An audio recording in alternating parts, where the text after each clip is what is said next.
Welcome everyone to this Bridge India webinar, which is part of the COVID-19 series that we've been doing. By way of introduction, my name is Chirag Rao. I'm a Bridge India ambassador and have been a member since the inception of Bridge India. I'm also a real estate lawyer at Howard Kennedy, which is a London-based law firm, and I head up the firm's India group.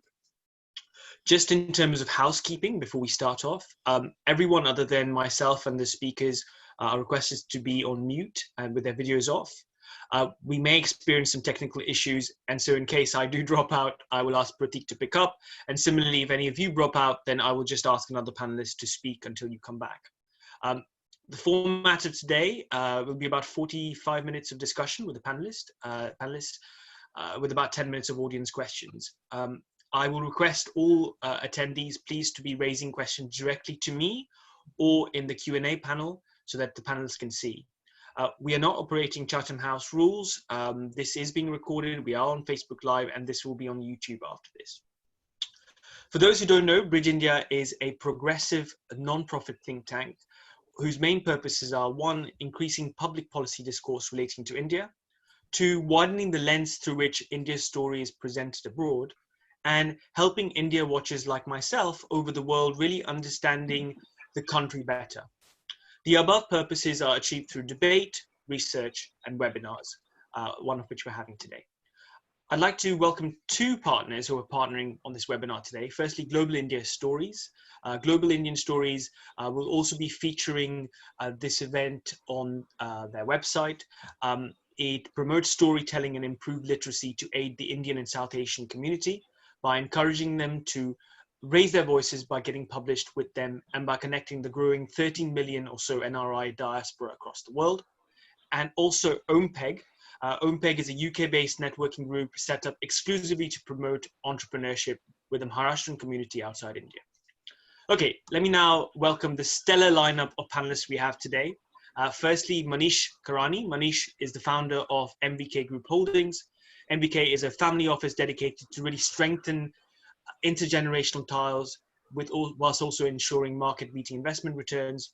Previous to setting up MVK, Manish worked for Credit Suisse, Grant Thornton, and finally Coutts, where he was based in Singapore, structuring investment products for Indian and Chinese clients with a focus for investing in the UK and India. Next is Arya Tawari. Arya is the founder and CEO of Future Bricks, a lending platform for SME house builders. Future Bricks has already got a loan book of £1 million over 7 projects, as well as an active lender base of 1,000 without any expenditure on marketing.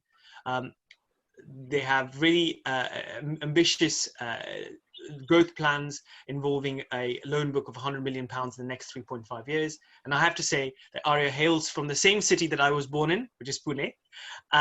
Next, we have Varun Dev Gudka. Varun is an associate partner, commercial valuations at Knight Frank. He joined Knight Frank in September 2018 from Allsop, and prior to that as an independent practice in North London, where he qualified as a chartered surveyor. He has over 8 years of valuation experience in residential commercial sectors, as well as a background in commercial leasing, investment, and asset management. After this, we have Vivek Raghunath. Vivek is is business head international operations at Charcoal Concept. Vivek has over 15 years of varied experience, starting as a chef and steadily moving on to business management aspects. Around 2.5 years ago, Vivek received the opportunity to set up the first international company operations in the UK for K Hospitality Group, which is the legendary and iconic Indian F&B brand. Charcoal Concept is really the specialist Indian food and drink operator behind Copper Chimney, and has launched its first foray into the fast-growing grab-and-go market with the opening of Tamarind Tiger on Baker Street.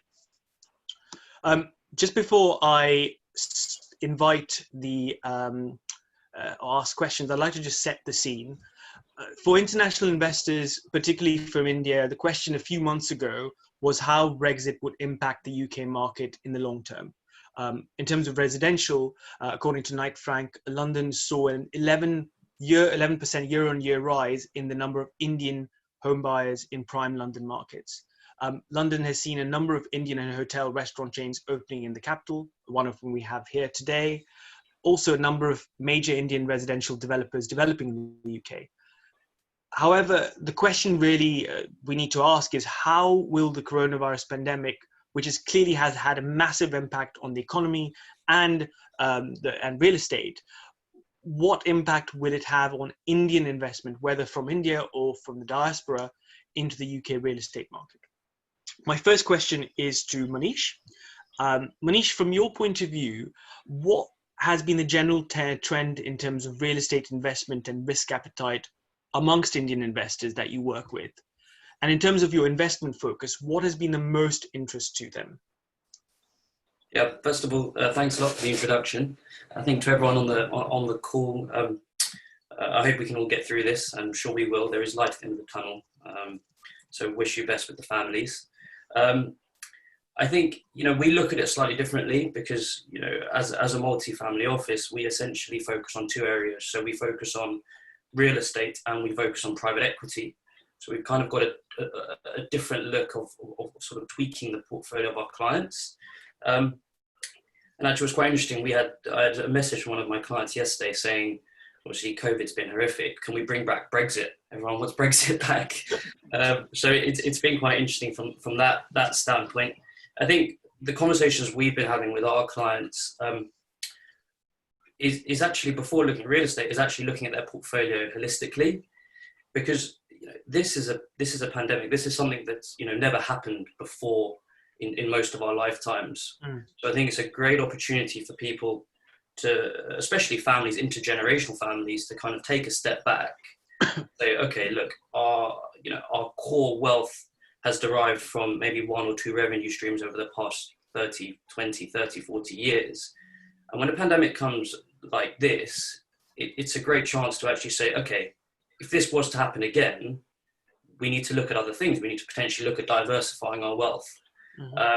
So I think the main argument or discussion we're having right now is it better to be holding cash in your certain businesses and holding cash for operations?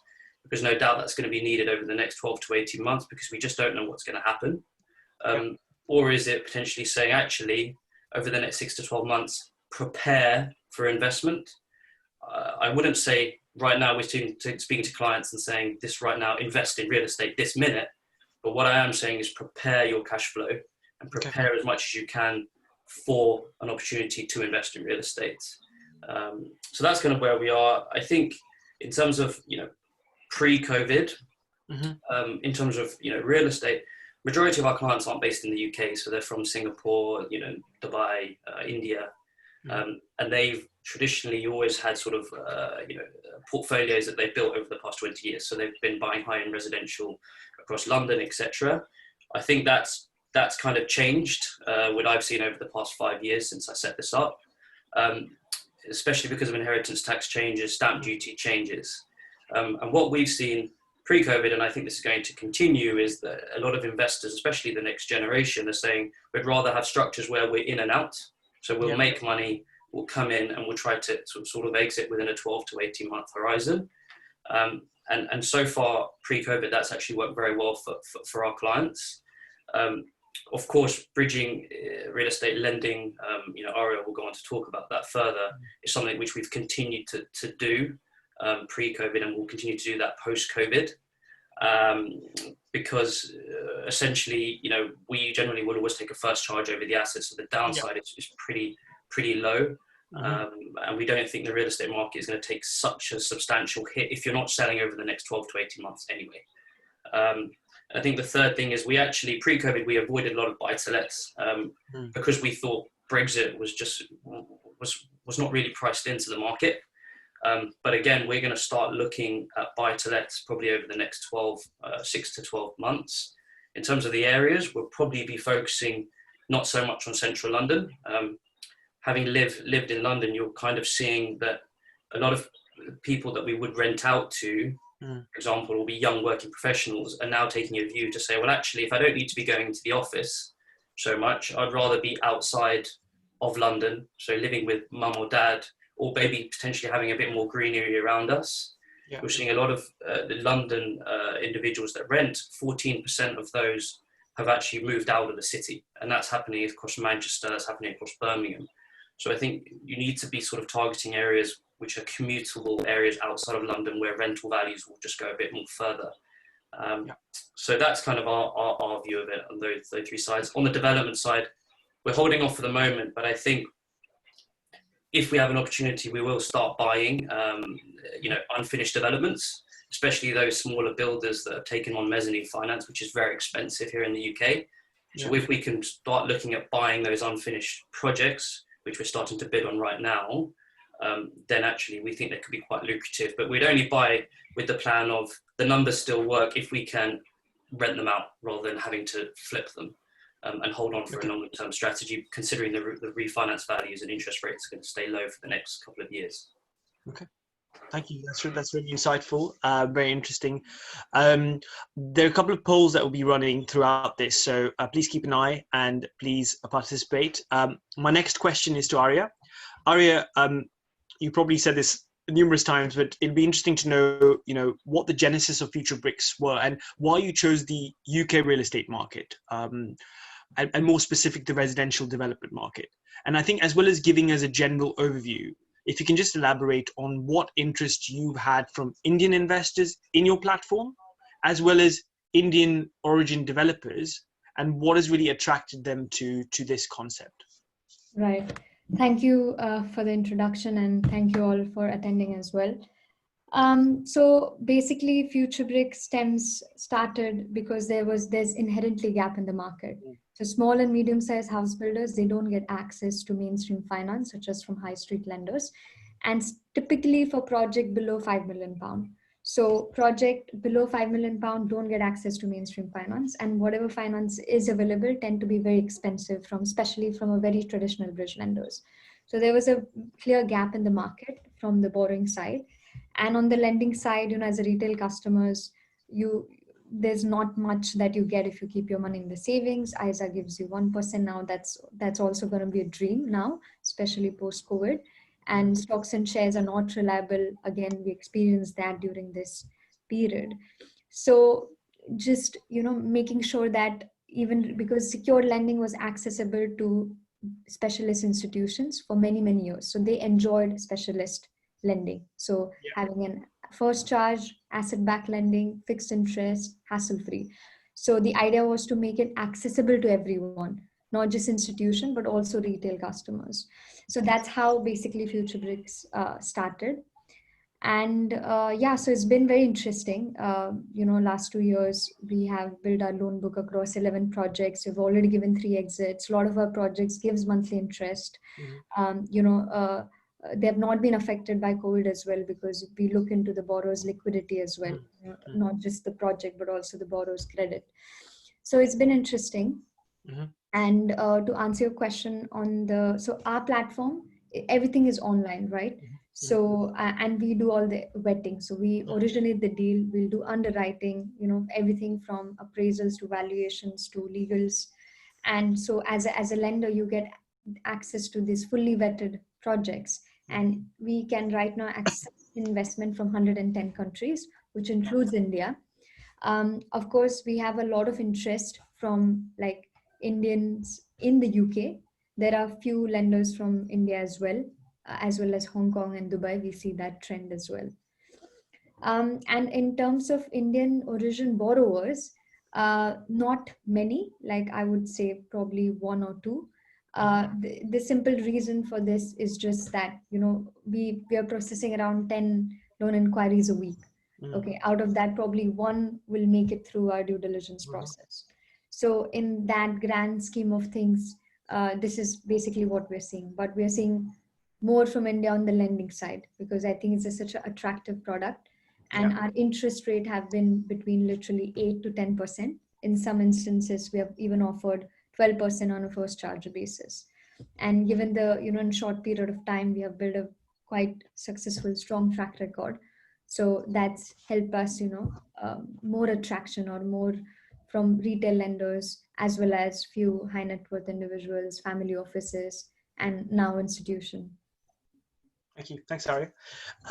So moving on to valuations, Varun, it'd be interesting to know from you if you can just give us a brief overview on the UK real estate market pre and post COVID-19 in terms of what impact of valuation you've seen. I know your focus is mainly on commercial, so if you can just give us a brief insight on this, that'd be really good.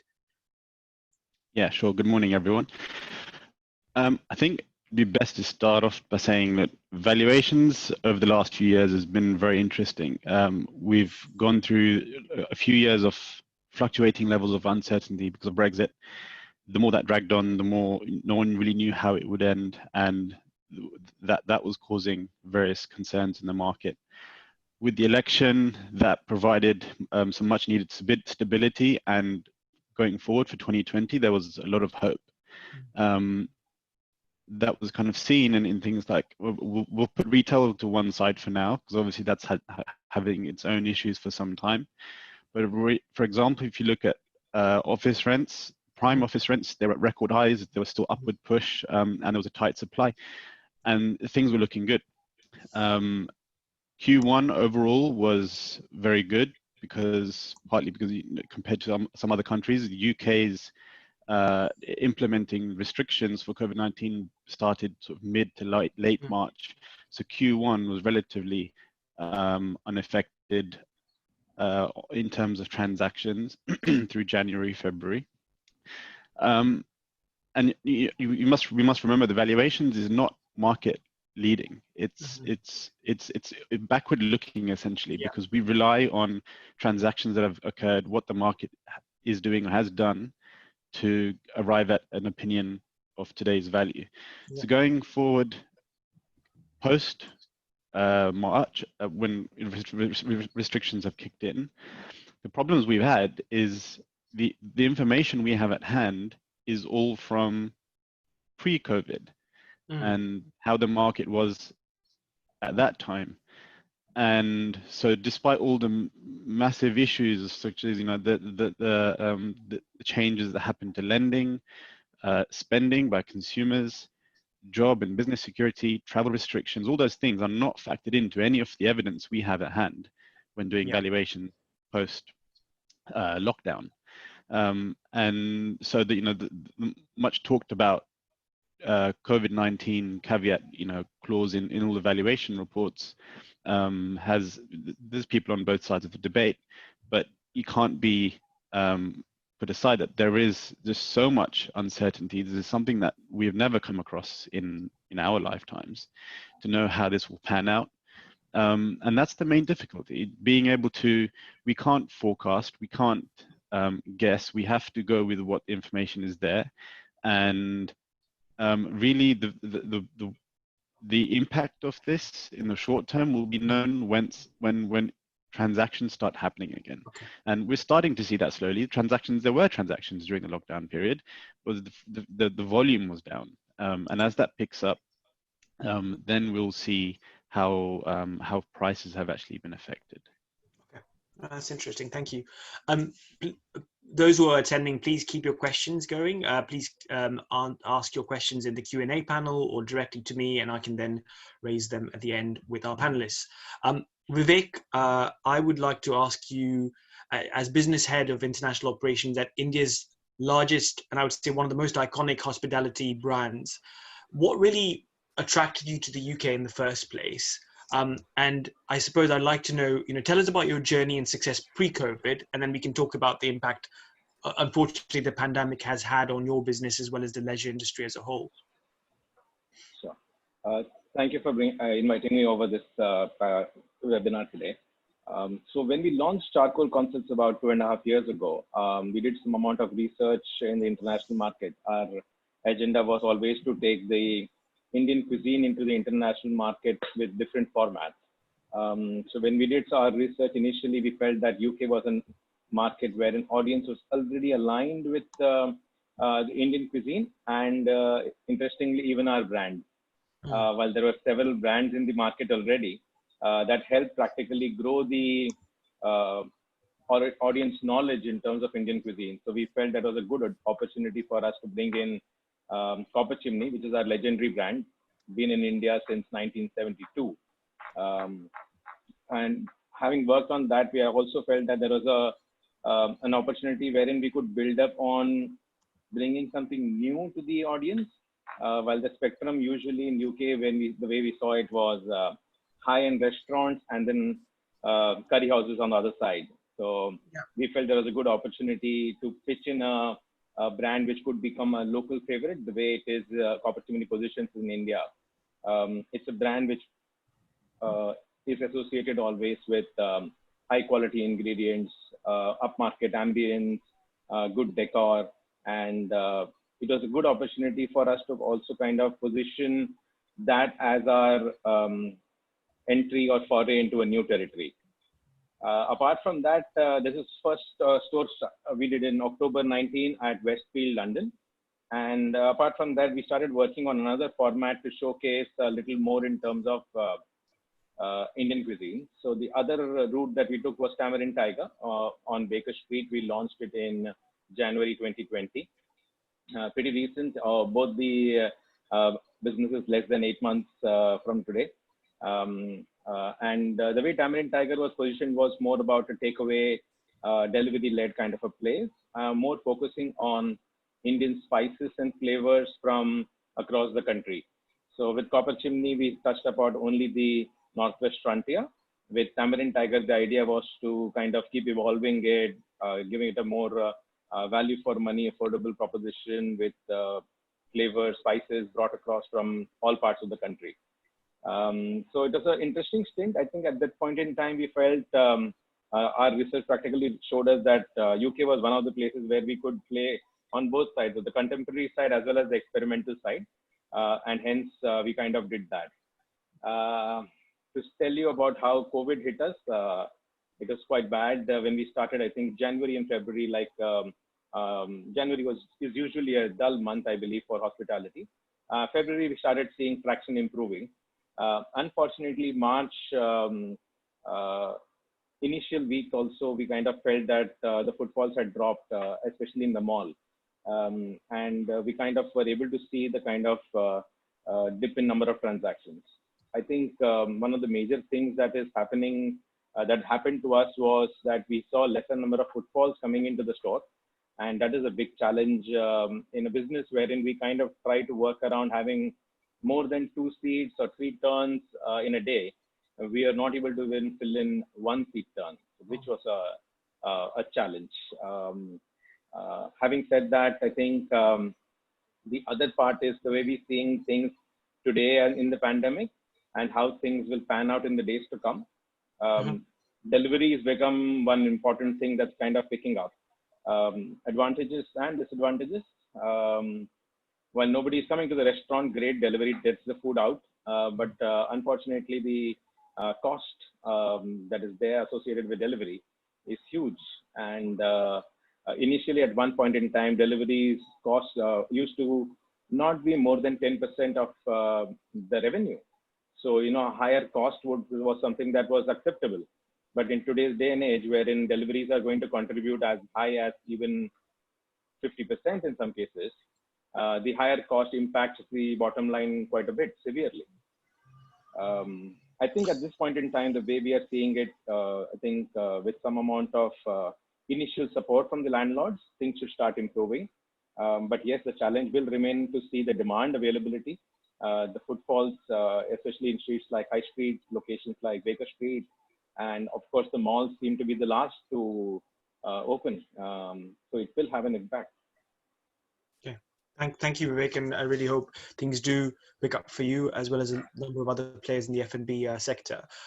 Manish, coming back to you, I mean, I don't want to touch too much on this because we kind of talked about the impact the pandemic has had, but I want to ask you something slightly different. You know, MVK's genesis, ethos, and investment process in terms of the industries that you invest in, for example, plant-based restaurants or the quarterly mental health meetings you have, is really inspiring. And I just wanted to, you know, and also the fact that you will only onboard an investor that shares your mission, your ethical stance, including, you know, allocating a percentage to a chosen charity partner. How easy have you found this generally to find these investors? And if you can touch on, you know, in terms of Indian investors who would share that ethical stance and ethos. Yeah, sure. Look, I think relatively straightforward actually in terms of getting investors on board that are aligned to that. And I think honestly, because we do focus very much on the next generation, so the children that are sort of starting to take over more responsibility and wealth from the families. And actually they have a very, I can't comment on everyone, but our clients, they have a very different way of looking at things. They're very much sustainability focused. They care about the environment. They care about, you know, what their repercussions are going to take. So actually relatively straightforward, to be honest. I think if you look at our portfolio companies, you know, pre-COVID and even before this, the way that we analysed our private equity side, stop for the real estate for the moment. So we've got a portfolio of 11 companies. And if you look at those individuals, we actually support people ahead of anything else. We get to know the key drivers of why they're setting up businesses.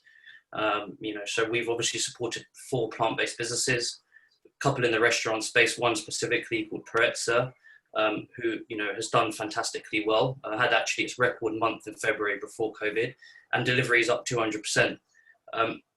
And, you know, so underline the purpose of those individuals behind the portfolio is key to us. And actually, if you look at our portfolio, across our 11, only 20% have actually been adversely negatively impacted through COVID. So 80% of them actually either had no impact short term or actually benefited from COVID because of technology and because of education and healthcare. So, you know, we kind of, that's the fundamental. And actually what's interesting now is, as a private equity investor, fine, we're sitting there behind spreadsheets and trying to rebalance our portfolios and forecast what's going to happen over the next 2 years, 3 years. To be honest, we just don't know, right? We honestly, we can put forward our guesstimate, especially on restaurants. You just don't know if there's going to be a second lockdown. But what we have done is we know that fundamentally the markets that we've gone into, the plant-based area, is going to actually just grow given what's happened with COVID, right? People are much more conscious about what they eat. They care about what they eat. So fundamentally, the world is coming that way. And to be honest, we've signed up 2 new leases already. We've got 2 more coming. We're hoping to get 2 more. So we are taking views on new restaurants, and we are continuing to expand. What we have also found is that we actually started to focus more on the retail. We have retail offerings. So we have vegan cheese, we have vegan aspects, which we think are very important, which will start going through to Sainsbury's, Tesco's, and distributing globally. So to be honest, I think, you know, it ultimately comes down to the individuals behind the portfolios and the individuals who actually invest. If they don't align to us, then it just really doesn't work for us. That's really inspiring. Thank you, Manish.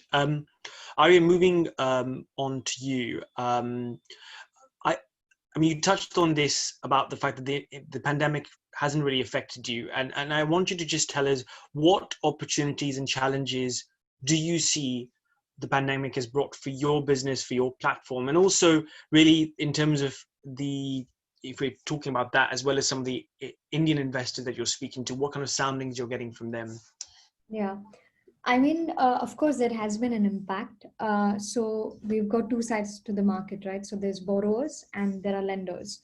So on the borrowing side, it was very interesting how the market reacted, because a lot of big lenders, they either narrowed down their criteria so much that it was impossible to borrow, or some of them paused altogether.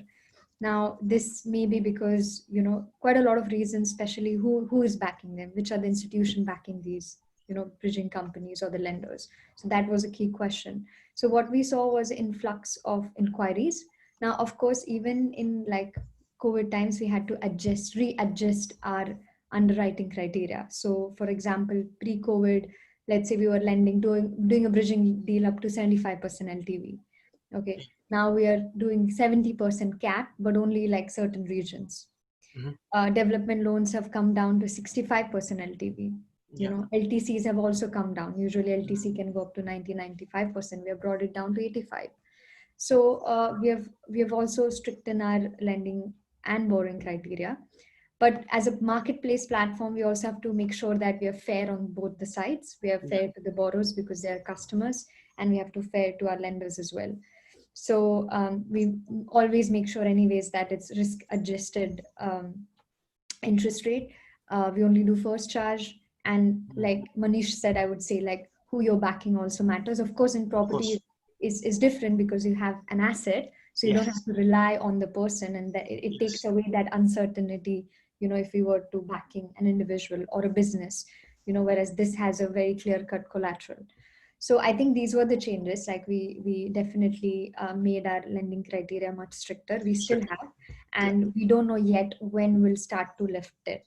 Okay. Now, the second point is property compared to any other investment class, A is long term, especially if you're looking at bridging and development. It's the average loan term is 12 to 15 months. So if you're going to lend right now, the project will be finished in the future, 12 months, 15 months down the line.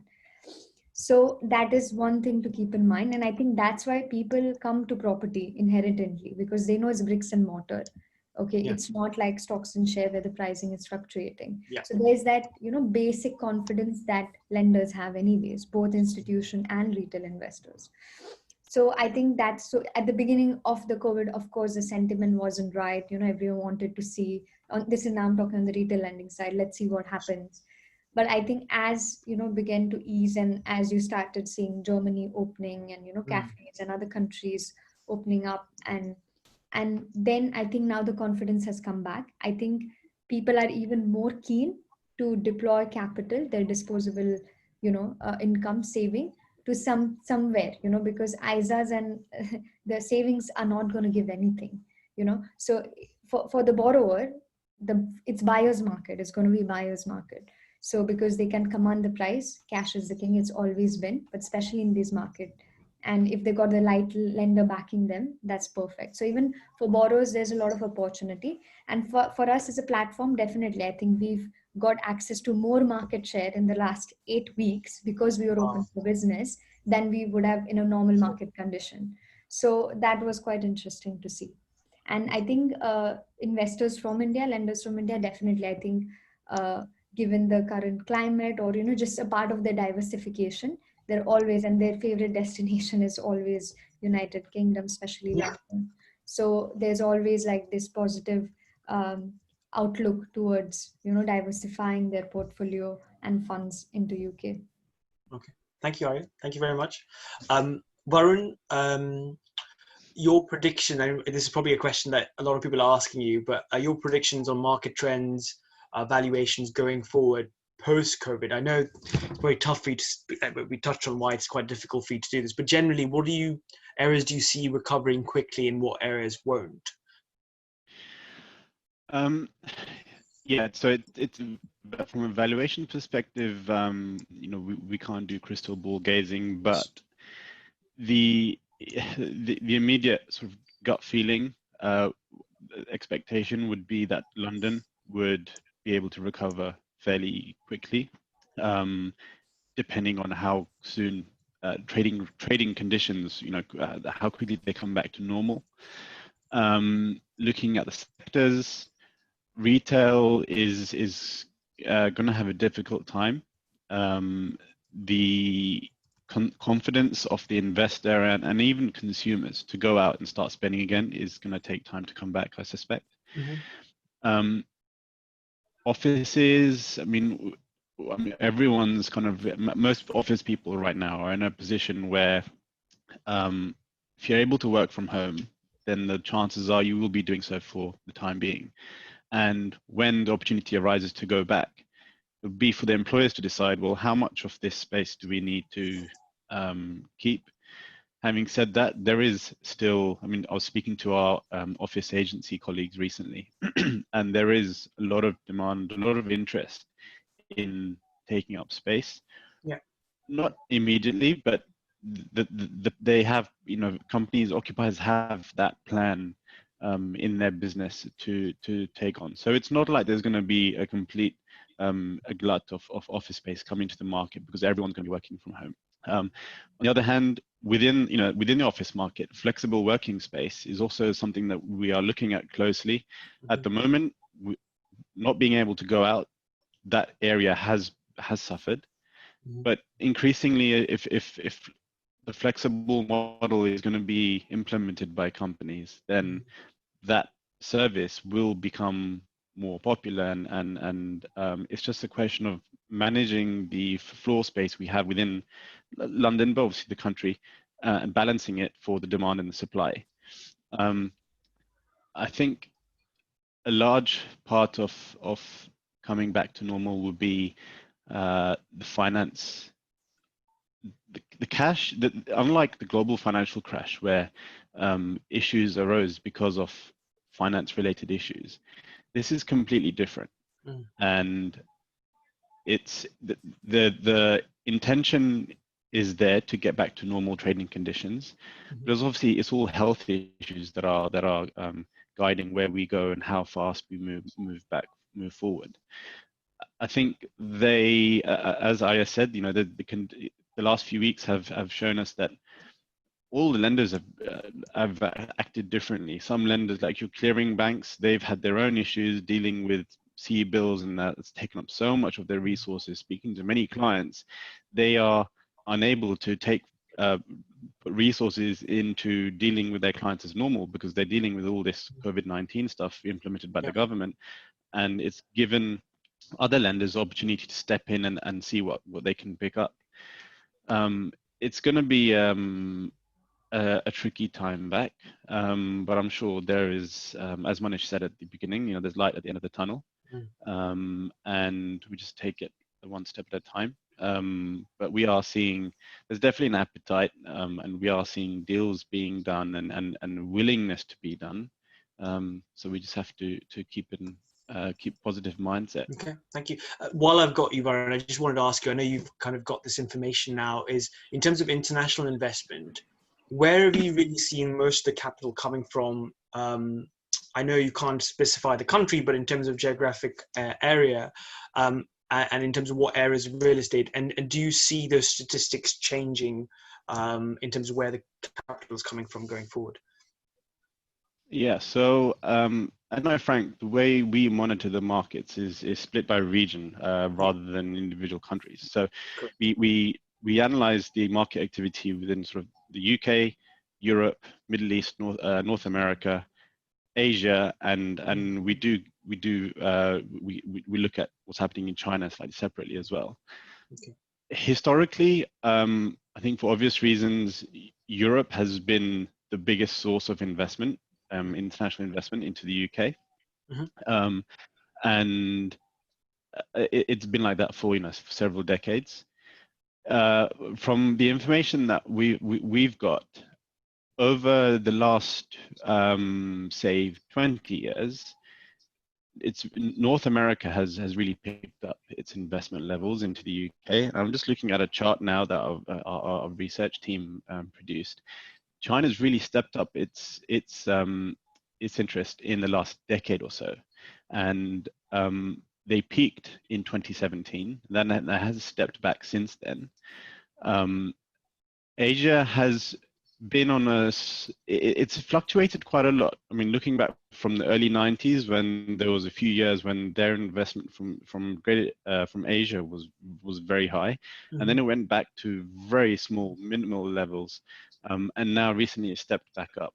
I think, yeah, it's very difficult to say how that will continue into the, it's so dependent on how each country, how each region is impacted by the current situation, and how quickly they can come back to normal.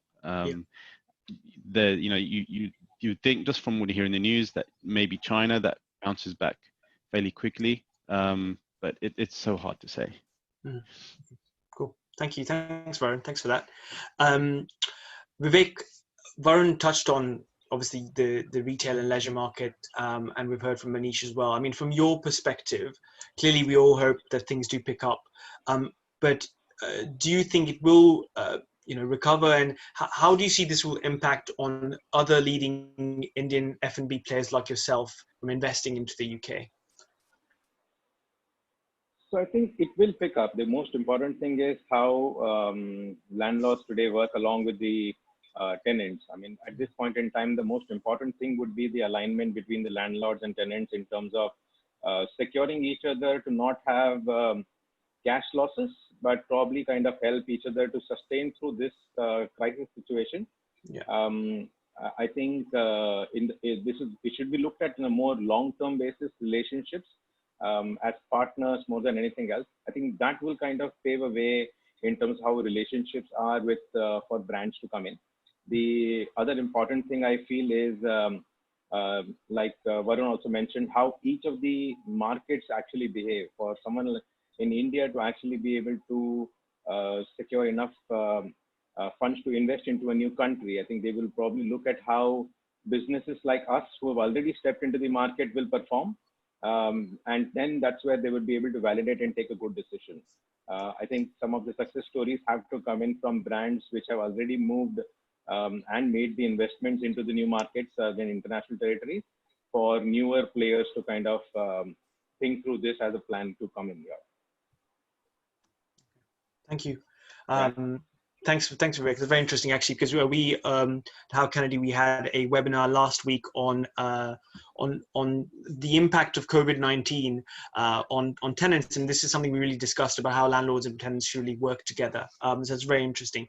We are now slowly getting in questions from people, and I'd like to now ask in the Q&A panel. The first question I want to ask is to Manish. It's from Rochelle Conke. You said it's time to keep cash resources ready. And I think, when do you feel would be the ideal time to buy properties in the UK, and what is the basis of this time frame? Yeah, sure. I mean, like in terms of what happened previously, I can put Brexit as an example. We actually bought land about 3 months previous to Brexit suddenly appearing. It was interesting enough, when we bought the land, we kind of had rumours that Brexit was going to happen. So when we were bidding, we actually bid at 20% below the market, right? And unfortunately, because we're cash buyers, we got the site. And then obviously, you know, when the development occurred, so we built houses, a plot of houses just outside the M25 area, so in Collier's Wood. And actually, even during the sort of the Brexit, mayhem that was happening, we still managed within 12 months to exit our position. Investors got back unleveraged returns of 15% annualized. And that was during Brexit, because we're always actually quite sort of protective over, you know, the returns that we put forward. So what I would say is that this is quite a kind of a similar scenario. Obviously, you know, but it's a bit harder to kind of price out. But I think if you're a longer term investor, you've sort of taking, of course, if you want to be in and out over 18 months, it's the best case scenario, but you kind of have to look at it as what's my downside. Like any business, right? You look at the opportunity, okay, what's my downside here? So again, if we were to start, we'll probably start bidding over the next month or so. And actually we would be bidding sort of below 20% below the market price, and just seeing where it gets us to. Because there's just no harm in doing it. What I would say is the reason why we're sort of doing that is actually during Brexit, the FTSE 100, which was kind of, you know, where we pull money away from in terms of client portfolios, were paying good dividends, right? So Shell, BP, all of these companies are paying dividends. Now, all of these companies have just removed dividends over the next 12 to 18 months. And even if you look at India, I know the RBI obviously stepped in and told the banks that you can't pay any dividends for the next 12 months. So again, like buying over the next sort of, you know, 3 to 6 months is probably a good thing, because ultimately it's going to be bringing in interest. And actually, as I said, if you've got a longer term view, you know, it's the UK, which we fundamentally believe there is a shortage of housing here in the UK. So over the longer term, I think actually it's quite a beneficial trade. But if you're coming into the market and saying, look, I want to buy now, I want to be out within 12 months, of course, you know, we could all try to put that position in place, but I wouldn't want to go to an investor who says, I need that money now. It's more like, of course, best case scenario, we can be out in 12 to 18 months. However, do you have the patience to continue to stay on for a longer term? And if you have that case, then I think it's a good opportunity to be buying. And, you know, views in terms of the pound against the US dollar, the pound's expected to be is at all-time lows. It should be going up. So that's kind of our view of it. I mean, we're getting funds ready, and we are going to probably start bidding over the next month. And that's where we are. Okay. And just to add to go on, Arya. Yes. Point, so it's absolutely right now it's a buyer's market because of the sentiment, you know, or maybe the backstory is that they want to get rid of their asset. So if you do have cash and you were planning to invest anyways, but if this is stopping you, then I think, like I said, it's a buyer's market. So definitely, if there's opportunity, just like Manish said, they're going to start bidding. So what they do is they buy sites and build on it. So in fact, act as a developer themselves. So it also depends on what angle, Vishal, you're coming. Are you just investing, or do you want to buy a site and build on it yourself? So there are also a lot of avenues there to be explored. But yes, I think property is longer term investment anyway. So 12 to 15 months would be the right time frame. Okay, so we're actually asking in our poll. So Vishal has just asked what would be the ideal time to buy properties. Manish said next few months might be ideal. Arya, you've expressed your view. The options are now, next 3 months, 3 to 6 months, 6 to 12 months. It'll be at least a year. So if you guys wouldn't mind answering that question in the poll, we can then just announce the results shortly. While we're doing that, Varun, there's a question from Sharia Hussain on what was the Indian investment in UK real estate sector pre-COVID, and what's the prediction going forward? Yeah, so as I mentioned earlier, I don't have a breakdown of Indian investment alone. I can give you the stats for Asia minus China. Yes. So in 2019, Asian investment into the UK market accounted for 21% of overall international investment. And that was the largest international the contribution by any one region. Prior to that, 2018, it was at 25%. Again, also that was the biggest of all around the world. 3 years prior to that, it was much, much less. We're talking into single-digit percentages. So the last 2 years have seen a massive increase. Going forward, that's a tricky one to predict how it's going to turn out. I think it's obviously it's all going to be to do with the availability of funding from within those countries, and obviously there'll be some investors who take lending from the UK, and how that really comes back to the market. I wouldn't be comfortable predicting how that's going to go, but given the massive increase over the last 2 years from Asia, I'd be hopeful that it will remain pretty consistent. Thank you. Thanks for that.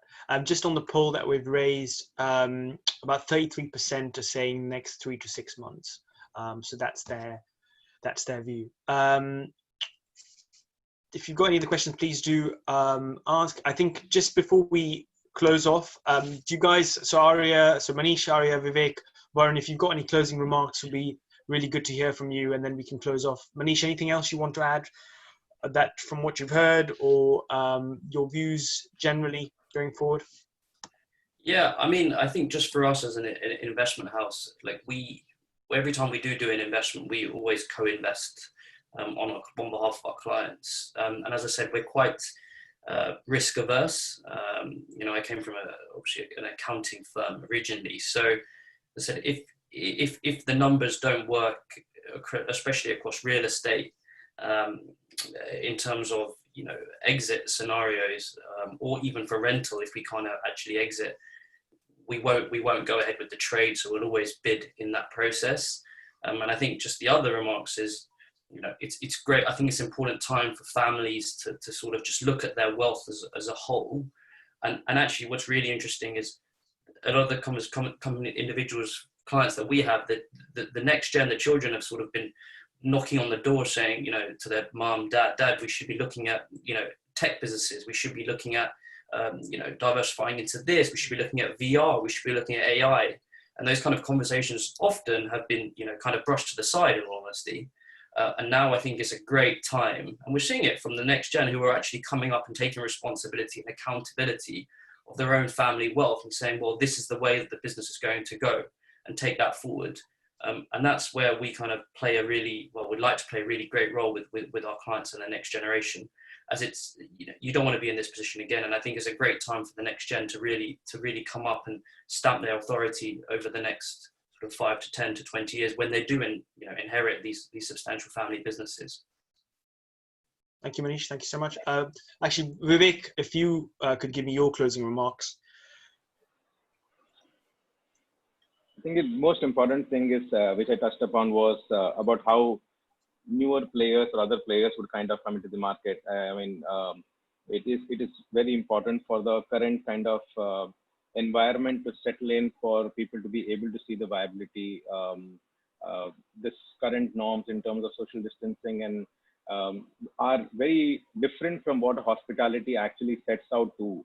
Hospitality is all about coming together, spending time together, and the norms that are being set out are practically exactly opposite of how things are supposed to be. So it will be a challenge, and we'll have to see it, how it pans out across the globe. Different markets are playing it differently. UAE is practically opened up to a large extent.